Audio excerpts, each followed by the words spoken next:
Hi. Hello. ഇന്ന് നമ്മൾ വേറൊരു വീഡിയോ കൊണ്ടുവന്നത് എന്താന്ന് വെച്ച് കഴിഞ്ഞാല് അന്ന് ക്വസ്റ്റ്യൻ ചോദിച്ചതില് എനിക്ക് 2-3 നിനക്ക് സ്ക്രീൻഷോട്ട് അയച്ചു തന്നു. അതിന്റെ കുറെ കാര്യങ്ങള് നമുക്കറിയാത്ത കുറച്ച് കാര്യങ്ങളുണ്ടായിരുന്നു. നമ്മളുടെ അഡ്രസ്സ്, അതുപോലെ തന്നെ പബ്ലിക്കലി നമ്മൾ ഈ ഒഫീഷ്യലായിട്ടുള്ള ഓരോ കാര്യങ്ങൾ പറയരുത് എന്നുള്ളത്. ഇപ്പോൾ ഓരോ ഇന്റർവ്യൂ എടുക്കുന്നുണ്ടെങ്കിലും അവര് ഈ ഒഫീഷ്യലി കാര്യങ്ങൾ ചോദിക്കില്ല, പറയില്ല അത്ര. അപ്പൊ നമുക്കറിയണ്ടായിരുന്നില്ല ആ സംഭവം. ഇവളുടെ ഏതോ തലതെറിച്ചൊരു ഫ്രണ്ട് ചോദിച്ചു എന്നാണ് പറയണത്. ചിലപ്പോൾ ഇവള് കയ്യിൽ നിന്നിട്ടതാവും, പറയാൻ പറ്റില്ല. പക്ഷെ ഇനിയിപ്പോ ആർക്കെങ്കിലും എൻ്റെ ഡേറ്റ് ഓഫ് ബർത്തോ അല്ലെങ്കിൽ എൻ്റെ എന്തെങ്കിലും ഒരു കാര്യം അറിയണമെന്നുണ്ടെങ്കിൽ നല്ല ജെന്യുവൻ ആയ ആളാണെങ്കിൽ എൻ്റെ നമ്പർ കൊടുത്തോ, ഞാൻ നേരിട്ട് സംസാരിച്ചോളൂ. ഓക്കെ.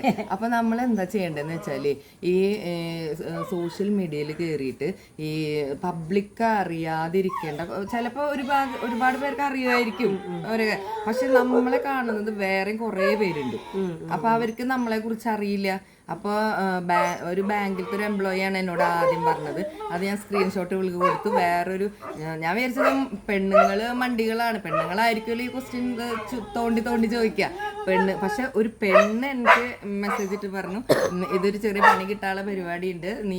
പക്ഷേ ഞാനൊരു കാര്യം പറയാം, ഞാൻ അതിൽ പല നമ്പർ തെറ്റിച്ചാണ് പറഞ്ഞത്. കാരണം ഇതെനിക്ക് മുന്നേ അറിയായിരുന്നു, അതുകൊണ്ട് മാത്രം ഞാൻ പല നമ്പർ തെറ്റിച്ച് പറഞ്ഞതില്. എനിക്ക് ഇത്തിരി ബുദ്ധിയുണ്ട്. കാരണം ഇവളേക്കാൾ ഞാൻ കുറച്ചോണം മുന്നേ തിന്നുകൊണ്ട് മാത്രം ഞാൻ ആ ചോദ്യം ആ ക്വസ്റ്റ്യൻ പറയണ നേരത്തെ തന്നെ ഞാനൊന്ന് ചിന്തിക്കുന്നുണ്ട് അതിൽ. അന്ന് ശ്രദ്ധിച്ച ആ വീഡിയോയിലുണ്ട്. അപ്പൊ ഞാനും അത് തെറ്റ് കാണിച്ചിട്ടില്ല. ചില നമ്പറൊക്കെ തെറ്റിച്ച് തന്നെ ഞാൻ പറഞ്ഞത്, ആരും പേടിക്കണ്ട. പിന്നെ എൻ്റെ ഒരു സന്തോഷത്തിന് വേണ്ടിയിട്ട് ഞാനിത് പറഞ്ഞു എന്ന് മാത്രമേ ഉള്ളൂ കേട്ടോ. അപ്പം പബ്ലിക്കലി നമ്മൾ സോഷ്യൽ മീഡിയയിൽ ഓരോന്ന് പോസ്റ്റ് ചെയ്യുമ്പോൾ കുറേ പേർക്ക് അറിയാത്തതുണ്ട്. അപ്പം ഞങ്ങൾക്കും ഇത് വ്യക്തമായി ഇത്രയും വലിയൊരു കാര്യമാണ് ഇതിൻ്റെ പിന്നിൽ എന്നുള്ളത് ഈ സ്ക്രീൻഷോട്ട് വായിച്ചപ്പോഴാണ് എനിക്ക് മനസ്സിലായത്. ഞാൻ അപ്പം തന്നെ വിളിക്കയച്ചു, ഇനി എന്തെങ്കിലും പ്രശ്നം ഉണ്ടാവും. പിന്നെ ഞാൻ വിചാരിച്ചു പ്രശ്നമൊന്നും ഉണ്ടാവില്ല, ഞാൻ ചെയ്തത് ബുദ്ധിപരമായിട്ട് ചെയ്തിട്ടുണ്ട്, അതുകൊണ്ട് ചിന്തിക്കുന്ന അതുകൊണ്ടാണ് ഞാൻ അങ്ങനത്തെ ഒരു ചോദ്യം ചോദിച്ചത്. ബുദ്ധിപരമായിട്ട് കള്ളത്തരില്ലാത്ത കാരനെ ഉറപ്പാ.